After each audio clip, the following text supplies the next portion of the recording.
Alright, some of you guys wanted kind of a tutorial on how to do the dummy drag.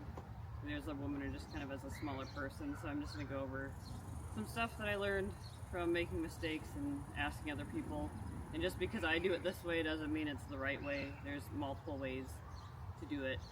I also want to say, like, this year, that for the first time they had an all-American training camp in Florida, and I went, and they go over a bunch of stuff like this, how to do like each individual task at the FCL, and it was super fun, super helpful. So if you are able to and have the monetary means to go to that training camp next year, it's super helpful and you meet a lot of great people and it's a lot of fun. So they'll go over stuff like this. So yeah, we'll go over the dummy and picking it up without the baton and with the baton and just some other stuff. So starting off, this is the FCL dummy specifically, is the NASCO healthcare one. It's very top heavy. At the events it weighs 175 pounds. They're very stiff, so even if you have your department dummy, it might be sized differently, and that's kind of one of the tricks to this one specifically. Is it's really hard, especially as a woman, you're not as tall.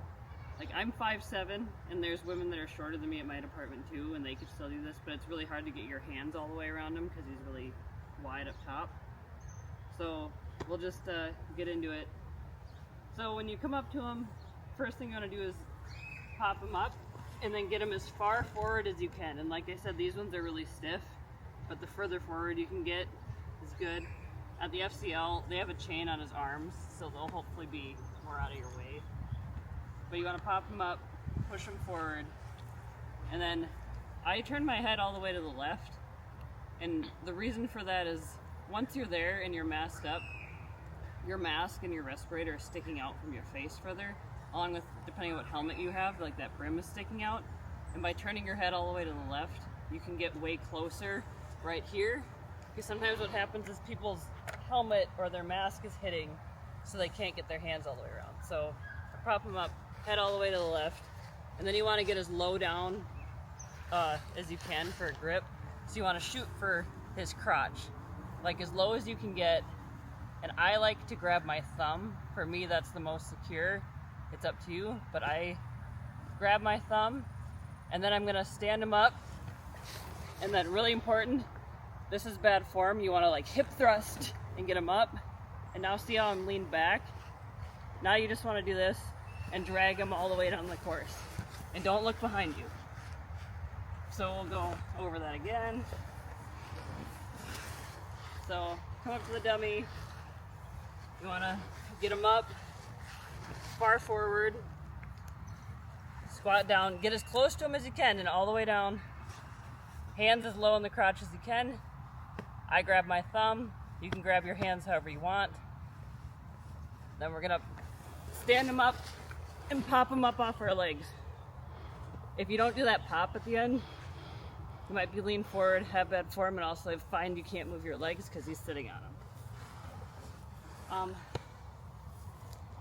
Yeah, so I have found for myself, I like grabbing my thumb. To me, that's the most secure. And even if I am to lose my grip a little bit, or even my fingers start sliding out of my glove, if I ball up my hand in there, I still have good control over, I guess, just this thumb part of my glove. But I know, like, some people do the 2 fingers or grab wrists, whatever you want, or you don't have to grab your hands at all. If you don't want to grab your hand, you can do the same thing, where you got them far forward, get all the way down, and then you still want to get really low, and you want to grab more like a bicep curl, thumbs up this way, then palms up this way, because you're going to be stronger. So when you grab them, it's more like a bicep curl up, but get them up here, same thing, stand up, pop up, and then want to come back like this. So either way, whether you have him on your hands or like this, so you let go, like your grip slips. If you start slipping, you want that bicep curl position, and then also thumbs up. Because hopefully you're gonna be stronger this way. And even if he's sliding, if you keep your thumbs up, you can catch him in his armpits so that you still have him and can drag him the rest of the way. So last ditch effort, keep your thumbs up and hook into his armpits. And if you do lose him, you can just pick him back up and readjust. So that's without the baton. And now we can go over using the baton. I'm gonna go grab it.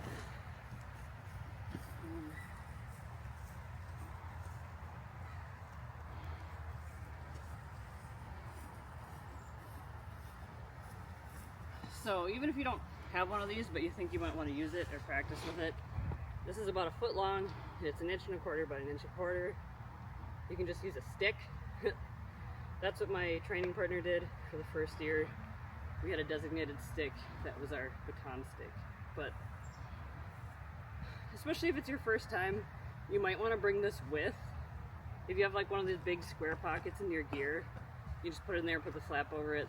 There's no penalty for having this with you and not using it. So it's a tool that we're allowed to use. If you want to use it, it's great. Last year's world champion used it, so like it's not looked down upon to use a baton. So if you're gonna use this, it's the same thing applies in like relays and tandems too. Whichever hand you're gonna punch through with and you have the baton in, you want it to be flush on the top of your hand, so either here or here. And the reason for that is that when you go to punch through, it's so that it doesn't catch on his shirt. If you have it somewhere in the middle, it usually gets all tangled in his shirt.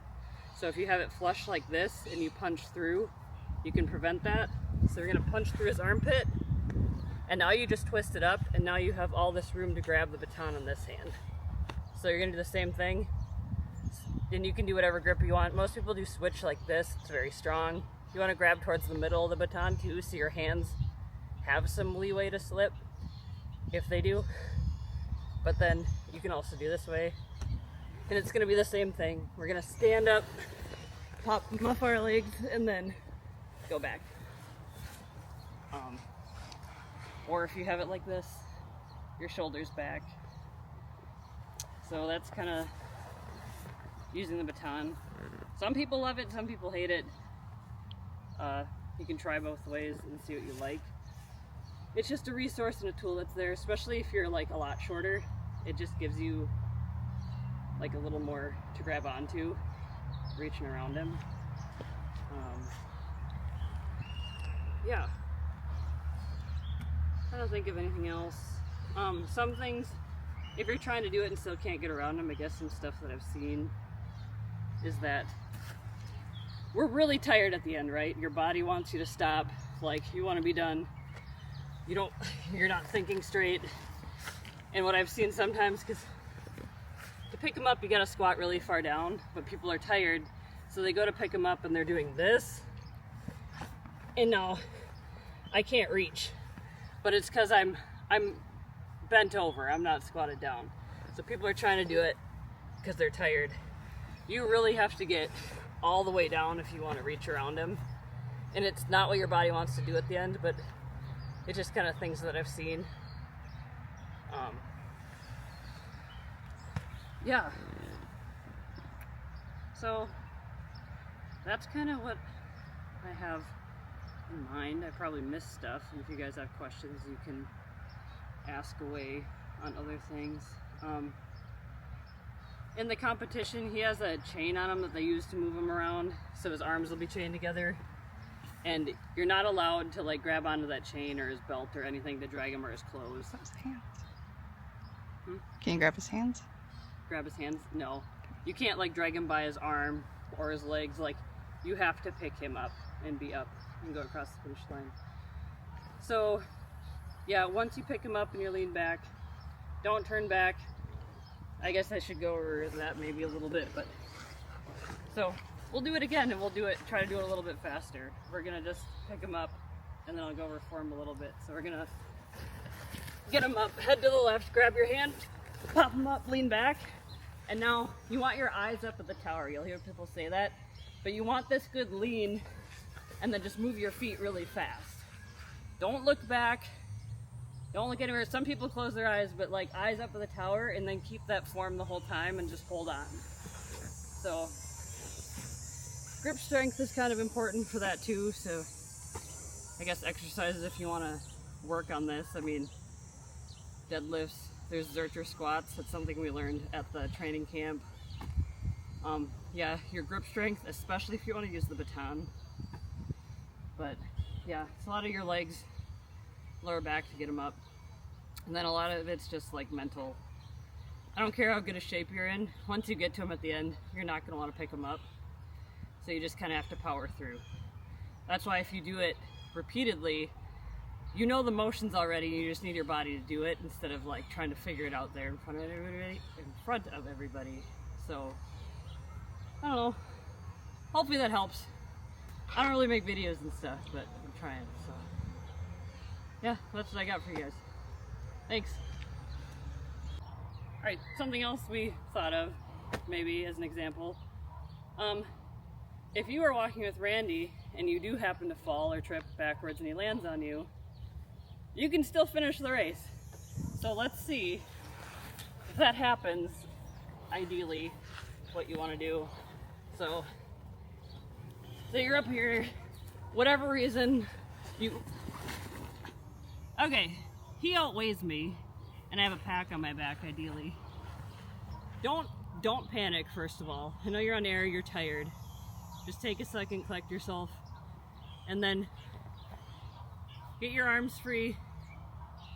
Your legs are your strongest thing, so I mean, if you can kick him off of you, kick him off of you. I know you're dead tired, but get him off, and then reset. You can still finish the race. There's no penalty for him falling. It happens all the time, you'll see it.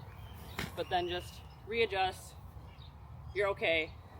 It happens, don't worry about it. And then we just start over again. Pick him back up, and no one saw anything. You're good. Alright, I'm going to show you guys an example of how much the technique part matters. I'm going to show you a video of my very first race from the 2025 Midwest Regional, where I really struggled with Randy, trying to use the same technique that I use now. I just didn't know how to do it or what I was doing at all. And then I'll show you the video from my last race at the 2026 Midwest Regional, where now I've practiced, have experience, have the technique down that I just showed you guys. So I'll just show you this example.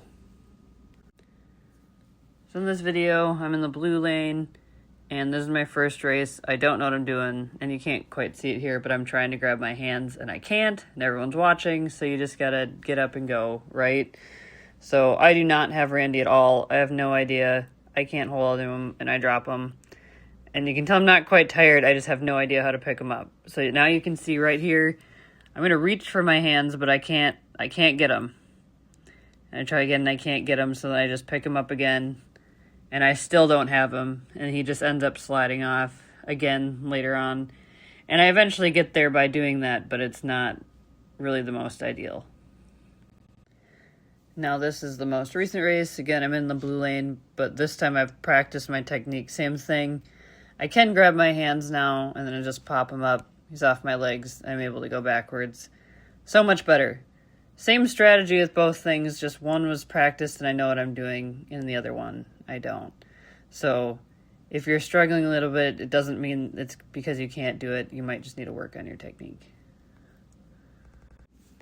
Yeah, so I hope this video is helpful. I don't really make videos or social media, but if you guys have any other questions or want me to go over stuff, I can try to do that. But otherwise, just feel free to reach out or ask questions, or if you think I can help you with something, I'm more than happy to. Good luck training, and take care.